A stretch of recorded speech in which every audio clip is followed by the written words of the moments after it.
오늘 이제 요한계시록 2장 이제 네 번째 교회지요. 네 번째 교회. 이세벨을 용납한 교회, 두아디라 교회에 대해서 살펴보고 은혜 나누도록 하겠습니다. 뭐를 용납한 교회라고요? 이세벨을 용납한 교회, 이세벨을 용납한 교회. 여기가 두아디라 교회입니다. 네 번째 교회예요. 그래서 이 요한계시록 2장 28절에서부터 19절까지는 내용상으로는 그 일곱 교회에 나와 있는 그 구조적으로 비슷해요. 18절에는 두아디라 교회에 나타난 우리 주님의 모습이 어떠한가를 말씀하는 그런 대목이고요. 그리고 19절은 두아디라 교회를 향한 우리 주님의 칭찬하시는 그런 말씀이고, 20절과 21절은 두아디라 교회를 향하는 주님의 책망의 말씀이 나타나 있습니다. 그리고 22절에서부터 마지막 29절까지는 두아디라 교회를 향한 우리 주님의 권면의 말씀이 나타나 있습니다. 첫 번째, 두아디라 교회를 향해서 나타난 우리 주님의 모습이 어떠한 주님의 모습으로 나타났을까 하는 것이 18절의 말씀이네요. 18절. 두아디라 교회의 사자에게 편지하기를 그 눈이 불꽃 같고 그 발이 빛난 주석과 같은 하나님의 아들이 가라사대. 첫 번째, 두아디라 교회에 나타난 주님의 모양은 눈이 뭐 같고요? 불꽃 같고 또 그 발이 빛난 주석과 같은 그런 주님의 모습으로 나타난 거예요. 제가 교회를 말씀을 드릴 때에 그 교회 형편에 가장 알맞은 주님의 모습으로, 일곱 교회에 나타난 우리 주님의 모습이 다 달라요. 그런 가장 합당한 모습으로 나타난 거예요. 그래서 불꽃 같은 눈으로 나타났다는 거 하는 건, 눈이 불꽃 같다는 거는 우리의 심령을 통찰하시는 그런 하나님으로 나타났다는 거예요. 우리의 심령의 모든 것, 마음에 생각하는 것, 품고 있는 생각 모든 것을 감찰하시는 그런 하나님으로 나타났다는 거고, 그 발이 빛난 주석과 같다는 거는 심판의 주님으로 나타나셨다고 하는 거예요. 심판의 주님. 그러니까 하나님의 아들로 나타났어요. 이거는 좀 이따가 말씀을 드리고, 먼저 두아디라 교회의 배경을 좀 우리가 알아야 되는데, 두아디라 교회 한번 보실까요?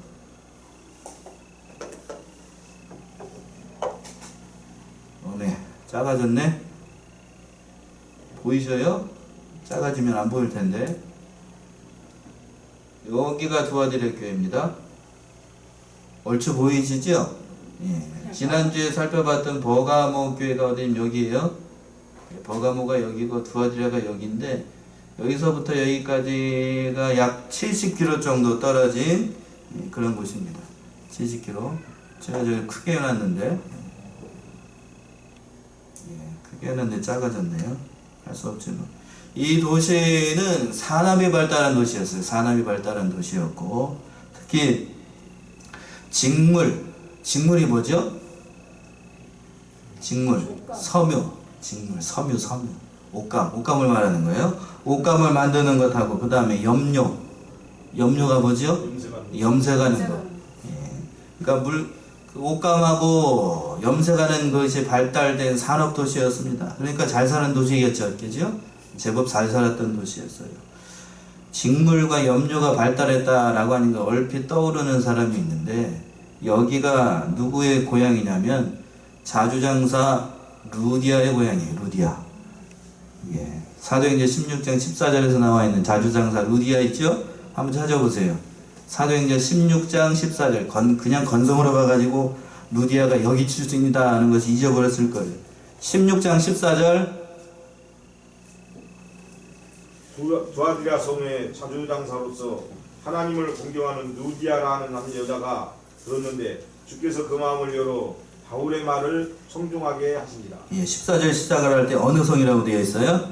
두아디라 성의 자주 장사라고 되어 있죠. 두아디라 성. 지금 우리가 보고 있는 이 두아디라라고 하는 곳에 그 사람이었다라고 하는 거예요. 그래서 루디아라고 되어 있는데, 루디아의 헬라어 원어적인 뜻은 뭐냐면 루디아라는 뜻이에요. 디아는 어디냐면, 그때 당시 이 디아라고 하는 것이 두아디라의 약자 또는 리디아 왕국이라는 뜻입니다. 그래서 루디아 하면은 두아디라 여자라는 뜻이에요. 두아디라 여자. 우리말로 얘기를 하면 무슨 얘기냐면, 과천댁, 덕천댁, 또 번떼기 있나요 또? 번떼기 있죠. 여자들 보고 그 댁이라고 하는 거 있죠. 그러니까 루디아 하면은 그 드와디라에서 온 여자라는 뜻이에요. 그런 뜻입니다.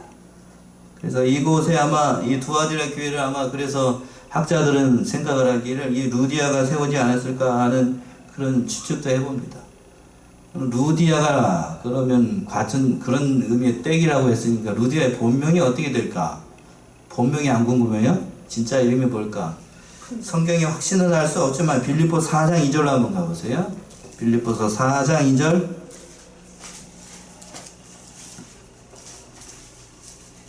내가 유오디아를 권하고 신도계를 권하노니 주 안에서 같은 마음을 품었다. 예, 거기서 루디아하고 또 누가 나오죠?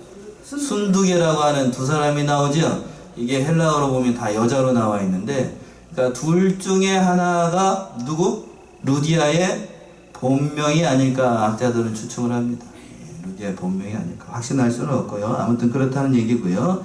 그래서 이 잘 사는 동네였으니까 이곳에서도 상업도시고 또 산업도시였기 때문에 이 조합이 있었어요. 우리나라로 얘기하면 노동조합과 같은 그런 조합이 있어가지고 각 조합마다 또 뭐가 있었냐면 그 조합을 보호하는 수호신이 있었어요. 수호신을 만들어 놓고 우리도 마찬가지잖아요. 무슨 모임 같은 거 하게 되면 여기서도 그러나요? 고사떡 만들어 놓고 고사상 차려 놓고 뭐 올려 놓고 돼지머리 올려 놓고 떡 만들어 놓고 절하는 거 그거 이 여기에서도 그런 행위들이 많이 있었어요. 그래서 이 두아디라 지방은 어떤 사람들이 많았냐면 제우스의 아들이 누구냐면 아폴로거든요. 아폴로라고 하는 시인이 이 두아디라 지방을 주관하는 신이어가지고 우리에게 복을 준다라고 해가지고 아폴로를 섬겼던 사람들이 그렇게 많았어요. 그러니까 오늘 저기 18절에서 보게 되면 주님이 무슨 아들로 나타났죠? 다시 한번 읽어보세요. 18절 한번 읽어보세요. 두아디라 교회 사자에게 편지하기를 그 눈이 불꽃 같고 그 발이 빛난 주석과 같은 하나님의 아들이 가라사대. 하나님의 아들이라고 되어 있지요. 그래요. 두아디라 성 사람들은 어떻게 생각을 했냐면 두아디라는 누가 보호를 하고 있다라고 생각을 했다고요? 제우스의 아들 아폴로가 그곳에 복을 준다라고 생각을 했는데 여기서는 누구의 아들이라고 얘기하고 있어요? 분명히 하나님의 아들. 제우스의 아들 아폴로가 이 두아디라에 복을 주는 게 아니고 복을 주는 건 누구라고요? 하나님의 아들이라는 거예요. 이 정확하게 얘기를 하고 있는 겁니다. 그래서 이렇게 나타난 거예요. 그러니까 이러한 제우스를 섬기는 곳에서 제우스의 아들을 섬기는 곳에서 믿음 생활하기가 쉬웠겠어요? 어려웠겠어요? 어렵지요. 어렵다고요. 또 제가 우스갯소리처럼 얘기했지만 그 조합 안에 들어오지 않으면 먹고 사는 게 굉장히 힘들어요. 먹고 사는 게 굉장히 힘들다고요. 우상 섬기지 않으면 같이 조합 안에 길드 안에 모여가지고 조합원이 되지 않으면 여러 가지로 사고 파는 것에도 문제가 많고 그러니까 굉장히 어렵다고요. 그러니까 거기에 있었던 대부분의 그 사람들이 초대교회 때 그 사람들이 타협하고 정치적으로는 어떻게 되고 정치적으로는 그 안에서 같이 일을 하고 신앙생활하는 것은 적당하게 타협하고 그런 믿음으로 나아갔던 사람들이 많았다고 하는 거예요. 그래서 우리 주님이 그러한 모습으로 나타나신 겁니다. 그래서 이제 이 두아디라 교회에도 그래도 이제 칭찬한 일이 있어요. 잘한 대목이 있었다고요. 그 말씀이 19절에 있는 말씀. 19절 한번 읽어보세요. 내가 사업과 사랑과 믿음과 섬김과 인내를 하노니 내 나중에가 처음 것보다 많도다. 예. 두아디라 교회에 잘한 것들이 많아 있었습니다. 뭐가 있었냐면 내가 내 사업과 또 사랑과 믿음과 섬김과 인내를 아노니 주를 위해서 하는 일들이 참 많았다라고 하는 겁니다. 여기서 사업이라고 되어 있는데 이 사업이라는 언어적인 의미는 일이 직업으로서의 그 사업을 얘기를 하는 것이 아니고 믿는 사업을 얘기를 하는 것이 아니고 행위를 강조하는 거예요. 행위, 선한 행위. 여기서는 개정판에는 뭐라고 되어 있나요? 2장 19절이 개역 개정판 한번 읽어보죠. 내가 내 사업과 사랑과 믿음과 섬김과 인내를 하니 내 나중에가 처음보다 많도다. 예, 개정판도 역시 이걸 사업이라고 했군요. 번역을 개정을 한다고 그러더니 개정을 하나도 안 해놨네. 여기는 사업이라는 의미보다는 언어의 뜻은 행위 또는 일 또는 다른 말로 수고라는 뜻이에요. 수고. 그러니까 사랑의 수고, 수고라고 했을 경우에 사랑의 수고, 믿음의 수고, 섬김의 수고, 인내의 수고가 많았던 교회가 어느 교회? 이 두아디라 교회에 따른 거예요. 그러니까 여러 가지로 칭찬받을 만하지요. 쉽게 얘기하면 에베소 교회는 이런 것이 없고 뭐를 세워나갔다고 얘기 말씀을 드렸냐면 하나님의 말씀 그 진리를 잘 세워나갔어요. 그랬죠? 그래서 자칭 사도라고 하고 자칭 유대인이라고 하는 사람들을 잘 분별을 해가지고 쫓아냈던 그런 진리를 파수하는 면에서 타의 추종을 불허했던 것이 에베소 교회였는데 두아디라 교회는 그 반대예요. 뭐가 많았어요? 사랑이 많고 믿음이 풍성하고 섬김이 풍성하고 인내가 풍성하고 하나님의 그런 인격적인 면을 잘 했다고요. 그리고 또 밑에 하반절에서 보시면 내 나중 행위가 처음보다 적도다 많도다. 그러니까 이런 일들을 교회 안에서 잘 세워나갔다는 거예요. 쉽게 말씀드리면 교회에 뭐가 풍성했던 교회? 사랑이 풍성했던 교회예요. 여기 갖다 붙였으면 좋겠네 그냥. 이런 풍성했던 거예요. 얼마나 많으니까. 우리는 이렇게 못해서 탈인데 이 두아디라 교회가 그런 면에 있어서는 참 좋았던 교회예요. 사랑이 풍성, 들어오면은 따뜻하고 같이 인간적인 교제가 많이 있었던 거고 섬김이 있고 인내가 있고 처음만 그랬던 게 아니고 여기서 또 본받을 것이 나중 행위가 처음보다 많았다라고 하는 얘기는 점점 더 두아디라 교회가 어떻게 됐다고요? 더 풍성한 교회가 됐다는. 실제로 두아디라 교회가 뒤에 가서는 더 많이 흥왕하게 됩니다. 380년 경우에는 두아디라 지방 모든 그 지방에 아시아의 우리나라의 평양처럼 거기에 있는 모든 사람들이 다 그리스도인으로 될 정도로 아주 사랑이 풍성했던 곳이 이 두아디라 교회였습니다. 에베소 교회하고는 대조적이죠. 대조적이었습니다. 그런데 이 두아디라 교회에 책망할 일이 있었어요. 어떠한 것을 책망할 일이 있었는가? 그 말씀이 20절에 있는 말씀이에요. 20절. 그러나 내게 책망할 일이 있노라. 자칭 선지자라 하는 여자 이세벨을 내가 용납함이니 그가 내 종들을 가리켜 뼈 행음하게 하고 우상의 제물을 먹게 하는도다. 책망할 것이 있는데 책망할 일이 있다고. 잘한 면들도 많았지만 책망할 일이 있었습니다. 그거는 뭐냐면 자칭 선지자라 하는 누구? 여자? 이세벨을 용납한 거예요. 이세벨을 용납한 거예요. 자칭 선도자라고 하는 거는 하나님은 선지자라고 인정을 한다는 거예요? 인정하지 않는다는 거예요? 인정하지 않는다는 거예요. 자기 혼자서 선지자라고 생각하는 거예요. 스스로 선지자라고 생각을 하고 또 이 여자가 이세벨 구약에서 이세벨은 음행의 대표적인 여자예요. 아주 무서운 여자입니다. 남자가 이런 사람을 만나면 망가져요. 교회가 이런 여자가 들어오게 되면 교회가 망가지게 돼요. 알 수 없는 아주 흉악한 여자가 이런 여자예요. 한번 찾아보실래요? 열왕기상 16장 30절. 왕상 16장 30절이요.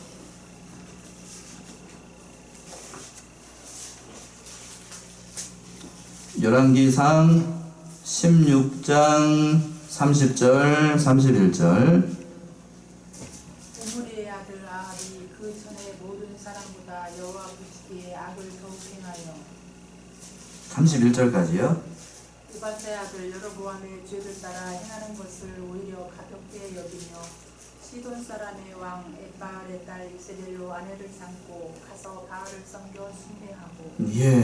거기서 보게 되면 31절 하반절에 시돈 사람의 왕 에바알의 딸 이세벨로 누구를 삼고? 아내를 삼고서 누구를 섬겨요? 바알을 섬겨 숭배했습니다.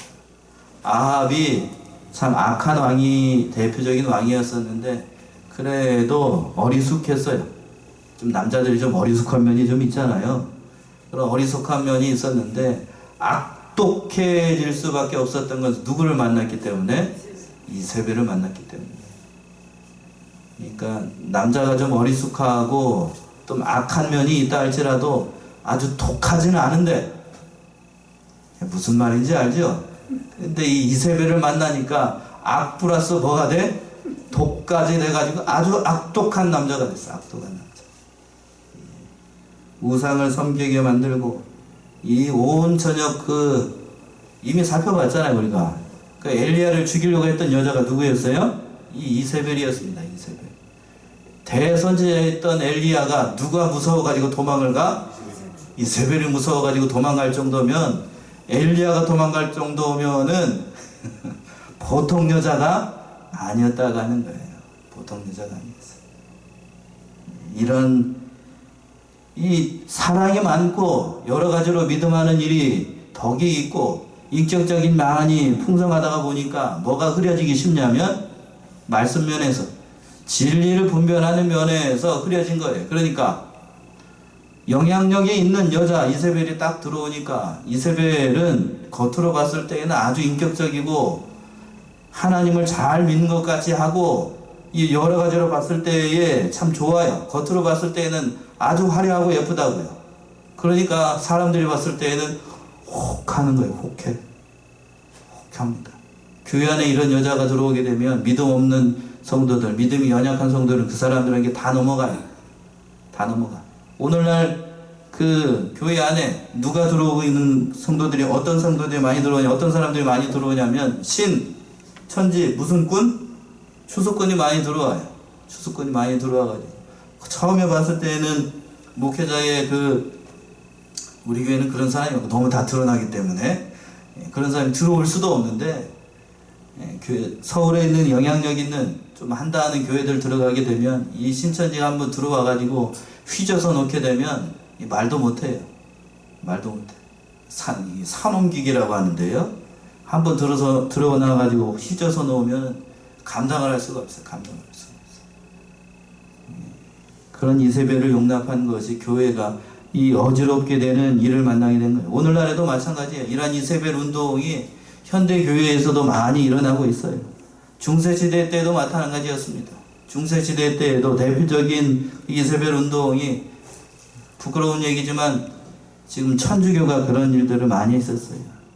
교회의 타락의 1등 공신이 우리가 얘기하는, 우리 지금 천주교 거룩한 것처럼 얘기하고 있는 무슨 교? 천주교 신부들, 천주교 주교들, 추기경들이 타락을 해가지고 말도 못하게 이루 헤아릴 수 없을 정도로 추악한 일을 저질렀던 것이 중세의 천주교였어요. 천주교. 중세교회사를 이제 신학교 다닐 때 배우면서 진짜 여러분이 생각하는 거 이상이에요. 말로 할 수 없어. 말로 할 수 없어. 온갖 더러운 짓이란 더러운 짓은 어디에서 다 했다? 로마 카톨릭 안에서, 로마 교회의 신부들이 그런 일들을 다 저질렀다라고 하는 거예요. 그것에 대해서 공식적으로 천주교는 좀 대놓고 얘기하고 있다. 아니에요. 공식적으로 사과를 한 적이 있다 없다? 없어요. 그러면서 자기가 마치 선한 그리스도인인 것처럼, 선한 사람인 것처럼, 모든 종교를 다 포괄하고 포용하는 것처럼, 아주 큰 유인인 것처럼 그렇게 얘기를 한다고요. 그러니까 세상 사람들이 봤을 때에는, 믿음이 없는 사람들이 봤을 때에는 천주교가 어떻게 보여요? 어떻게 보여? 더 크고 더 거룩하게 보이고 그렇게 보이는 거예요. 기독교는 어떻게 보이고? 옹졸하고 아주 이렇게 보이는 거예요. 그러나 그렇지 않아요. 그렇지 않다. 천주교가 그렇게 타락했었어요. 오늘날에도 마찬가지예요. 천주교가 지금, 천주교 주교 로마에서 어떻게 하는지 모르겠는데, 성소수자가 누구죠? 성소수자가 누구예요? 동성애자들 얘기를 하는 거 아니에요. 동성애에 대해서 천주교가 어떻게 얘기를 하는지 모르겠는데 아마 그쪽을 들 거예요. 인격과 뭐를 존중해야 된다고 그러면서 얼토당토한다는 그런 얘기를 할 거예요. 아마 좀 지나게 되면. 제가 지금 얘기하고 있는데 그렇게 되는지 안 되는지 지켜보셔요. 그렇게 되는지 안 되는지. 그렇게 될 거라고. 그렇게 된다고. 결국에 그렇게 가게 되면 넓은 길로 갑니다. 그러면 하나님께서 어떻게 심판하실지 두고 볼 일이에요. 두고 볼 일. 오늘날 우리나라 역사에서도 마찬가지야. 근서에 외정 말기 시대 때에 일본 그 기독교 단체들이 이 한국 교회를 핍박하기 위해서 갖은 수를 다 썼어요. 갖은 수.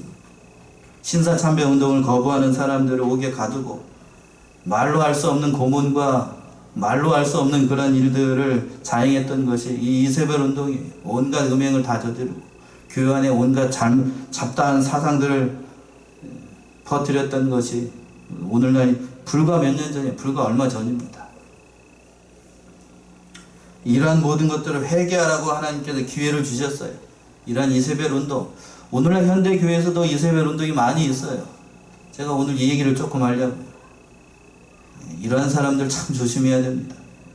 음행이라고 하는 것은 단순히 육신적인 음행만을 얘기를 하는 것이 아니고 성도들이 누구를 사랑하게 되면 하나님보다 다른 세상을 더 사랑하는 것. 세상이라고 얘기를 하니까 좀 감이 안 오지요. 하나님도 더 사랑하고 의지하는 것. 돈을 의지하는가? 건강을 더 의지하는가? 그것이 다 의지하는 것, 그것이 다 통틀어서 뭐라고 얘기하냐면 우상이라고 얘기를 합니다. 그것을 하나님보다 더 섬기는 것을 성경에서는 뭐라고 얘기를 하냐면 오늘 본문에서 음행이라고 얘기를 하는 거예요. 우상 숭배가 곧 음행이라고 해요. 오늘날에도 마찬가지예요. 이런 이세벨이 내가 이세벨이 될 수도 있어요. 누가 이세벨이 될 수 있다고요? 저와 여러분들이 이세벨이 될 수 있어요. 하나님 의지하지 않고 나를 의지하고 내가 생각하는 철학이나 사상을 더 의지하게 되면 내 자신이 뭐가 될 수도 있어요? 이세벨이 될 수가 있다고요. 사주경계 잘해야 됩니다. 어떤 목사님은 말씀을 준비하면서 그런 말씀을 하시더라고요. 이 두아드리아 교회에 영향력 있는 그 이세벨의 예를 들면서 설명을 하기를 그런 사람들이 있었대요. 그릇된 신비주의와 초월주의로 성도들을 미혹하는 사람들이 많았대요. 이게 무슨 얘기일까요? 이런 예를 들게 되면 이런 사람들 혹시 만났나요? 이 집사 이리 와봐. 그래가지고 뭐라고 얘기를 하는가 해서 가만히 가서 들어봤더니 내가 어제 새벽에 이 집사를 위해서 열심히 기도하니까 주님이 나타나가지고 얘기를 하는데 이 집사 그 저기 해가지고 저기 하면 그 뭐 안 된대. 이렇게 해야 된대야. 그렇게 얘기하는 거. 그거 옳은 건가요? 잘못된 건가요? 그 잘못된 거라고요. 그렇게 인도하는 사람들이 많이 있었던 교회, 오늘날 현대 교회들이 그랬죠? 그러면서 그렇게 얘기해가지고 맞게 되면은 용한 권사님이다라고 얘기하고 그렇게 내가 또 어느 목사님도 그렇게 얘기를 하잖아요. 내가 아무개 권사를 위해서 기도했더니 갑자기 주님 새벽에 기도하다가 뭘 느껴가지고 그냥 권사를 불러가지고 이렇게 얘기를 하는 거. 그거 맞는 걸까요? 틀린 걸까요? 그거 잘못되기가 쉬워요. 오늘날은 하나님이 그렇게 역사를 하신다. 그렇게 역사하시지 않는다? 그렇게 역사하시지 않아요. 지나친 신비주의, 과도한 초월주의로 나가게 되면 교회가 어지럽게 되는 거예요. 그러한 이세벨 운동이 어디에 많았다고요? 이 두아디라 교회에 많이 일어났다라고 하는 거예요. 우리가 이런 사실을 분별해야 됩니다. 잘 분별하고 참으로 어찌하든지 말씀에 서는 교회가 될 수 있도록 우리가 기도를 많이 해야 될 거예요. 그 말씀 21절에 있는 말씀이네요. 21절 한번 읽어보세요. 또 내가 그에게 회개할 기회를 주었으되 그 음행을 회개하고자 아니하는도다. 예, 회개할 기회를 주셨습니다. 하나님보다 더 사랑하고 더 의지하는 것 그거 다 버리고 하나님께 돌아오도록 회개할 기회를 줬지만 그들이 돌아오지 않았다? 그 음행을 회개하지 아니하는도다. 회개하지 않았어요. 회개할 기회가 그렇다면 언제까지 있는가? 회개할 기회는 언제까지 있는 게 아니에요. 그 말씀이 히브리서에 나와 있죠? 히브리서 12장 17절 한번 보죠. 히브리서 12장 17절.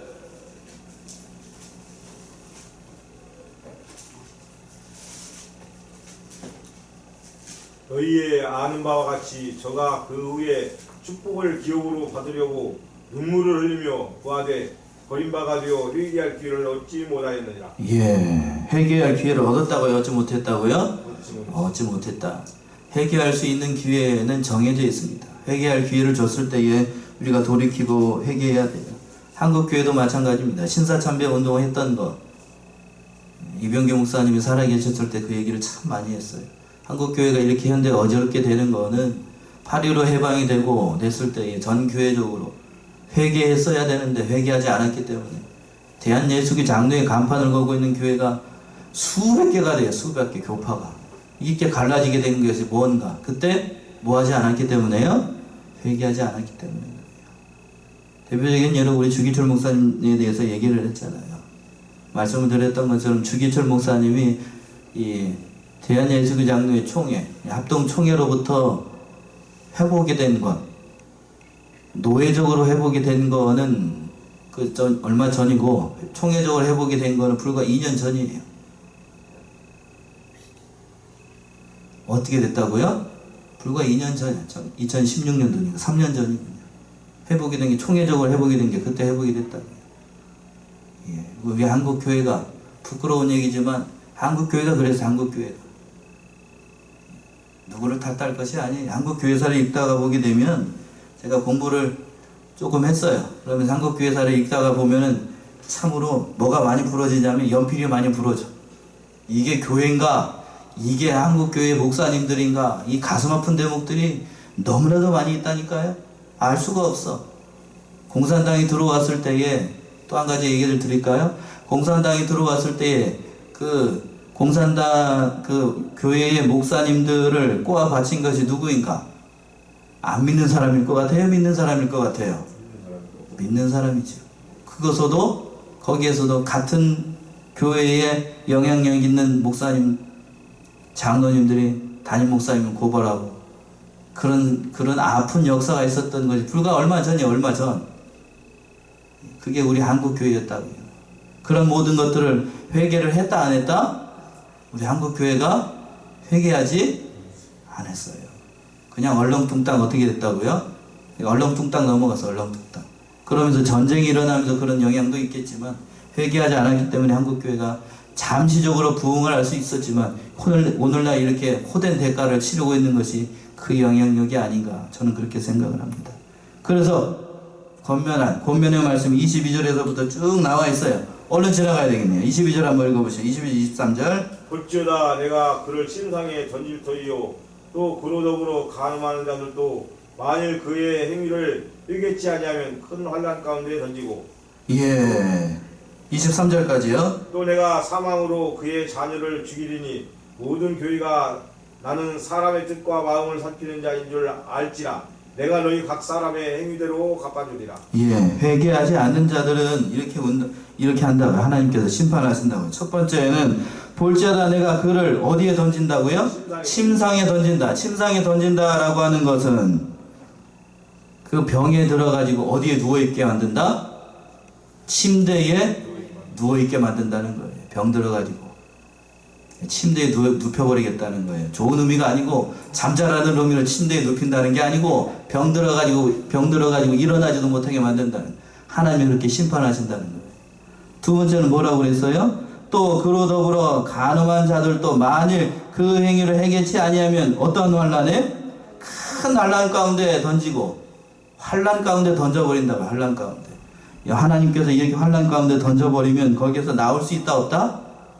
없다는 뜻이지. 없다는 뜻. 그리고 또 뭐라고 되어 있냐면 또 내가 사망으로 그의 자녀를 어떻게 하리니? 죽이리니. 이세벨의 운동에 따라가고 이세벨을 따라가는 사람은 그의 자녀들을 어디에다 죽여버려? 사망으로 죽인다는 거예요. 이게 끔찍하지요? 어느 것을 봐도 다 끔찍한 거예요.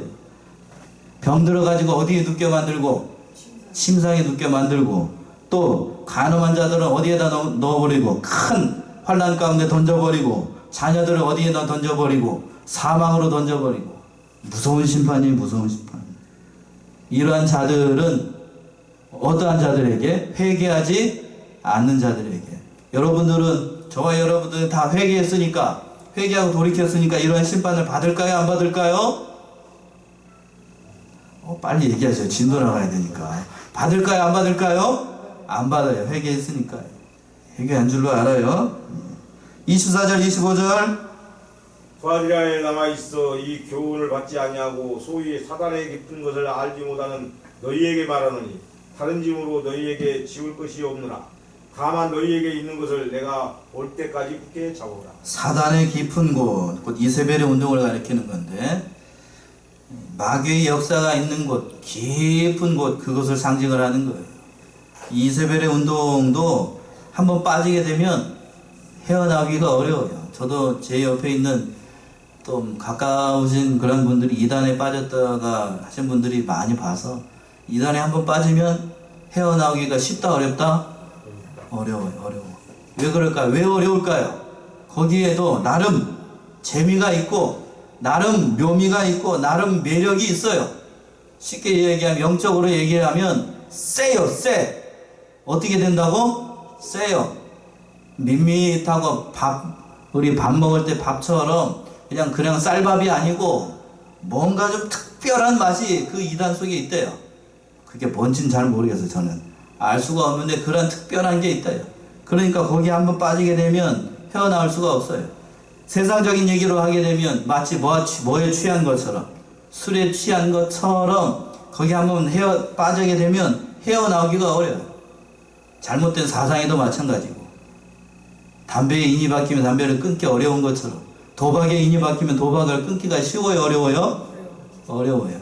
도박에 인이 박히면 참 그런 사람들이 있어요. 다시는 도박을 하지 않겠다고 손을 잘랐더니 뭘로 도박을 하고 있어? 발로 도박을 하고 있어요. 한번 인이 박이면 어려운, 도박이 마찬가지예요. 잘못된 사상과 잘못된 신앙에 빠지고 이단에 한번 빠지면 이 헤어나기가 어려워요. 그러나 어떤 자들에게 복을 주시는가? 26절 27절. 이기는 자와 끝까지 내 일을 지키는 그에게 만국을 다스리는 권세를 주리니 그가 절장을 가지고 저희를 다스려 질그릇 깨뜨리는 것과 같이 하리라. 나도 내 아버지께 받은 것이 그러하니라. 예, 이기는 자들과 끝까지 내 일을 어떻게 하는 자들? 지키는 자들. 이세벨의 운동을 다 회개하고 끝까지 이기는 자들, 또 끝까지 인내하는 자들에게 하나님께서 이러한 은혜를 주시겠다라고 말씀했어요. 이길 수 있는 방법은 하나님의 말씀을 붙잡는 방법밖에 없어요. 하나님의 말씀을 붙잡고 옳은 것을 분별할 수 있는 그런 하나님의 말씀을 붙잡아야 됩니다. 28절 29절 마지막으로요. 내가 또 그에게 새벽별을 주리라. 귀 있는 자는 성령이 교회들에게 하시는 말씀을 들을지어다. 예, 새벽별은 누구를 가리킬까요? 새벽별, 예수 그리스도를 가리키는 겁니다. 예수 그리스도를 줘서 영원히 진리를 분별할 수 있는 이기는 자들과 끝까지 인내하는 자들에게 이 예수 그리스도를 줘서 하나님의 형상을 이뤄나가고 예수 그리스도 온전한 성품을 닮아나갈 수 있도록 새벽별을 주겠다라고 말씀하고 있습니다. 우리 사랑하는 성도님들이 이런 사실을 깨닫고 두아디라 교회에 있었던 이세벨의 운동, 오늘날 현대교회에도 많이 일어나고 있어요. 옳지 못한 세상적인 나쁜 사상이나 철학이나 이념이나 정치적인 모든 것들이나 잘못된 색깔들이나 이런 것들 다 이세벨 운동입니다. 하나님의 말씀이 아닌 모든 것들을 잘 분별해야 돼요. 세상적인 사조, 철학. 한 가지만 더 말씀을 드리면, 얼마 전에 EBS에서 TV를 봤는데 두 사람이 나왔더군요. 두 사람, 어떤 사람이 나오냐? 한 사람 천주교 신부고 한 사람은 신들린 남자 무당이니까 박수라고 하나요? 박수가 둘이 나와서 자기가 어떻게 신을 들렸는지를 서로 얘기를 하는 거예요. 근데 그걸 보면서 웃기지도 않더라고. 웃기지도 않아. 어떻게 천주교 신부라고 하는 사람이 신 들려가지고 무당 굿하는 그 남자를 만나가지고 그 얘기를 듣고 있는 자체가, 이건 뭐죠, 이게? 이거는 용납할 수 없는 아이러니 아니야, 아이러니. 그렇게 한다는 거예요. 분별력이 없고 뭐가 뭔지를 모르게 되면, 이 영적인 것에 깜깜하게 되면 뭐가 뭔지를 모르는 거예요, 뭐가 뭔지를. 천주교 신부라면 제가 그 자리에 있으면 뭐라고 해야 돼요? 그 신들린 남자를 보고 사탄아 불러가라 얘기지. 안 그래요? 거기서 자기가 그렇게 얘기하는 게 아니라, 그렇게 해가지고 자기의 인격이 드러나고 천주교는 뭐 이렇게 다른 종교도 포용하고 있는 그런 거라고. 아주 사단 이세벨의 운동. 그런 거예요. 분별을 잘해야 됩니다. 분별을 잘해야 돼요. 오늘날 이러한 운동이 많이 일어나고 있다는 사실을 깨닫고 어찌하든지 깨어서 기도로 말씀으로 승리하는 저와 여러분이 다 되시기 바랍니다. 기도하겠습니다.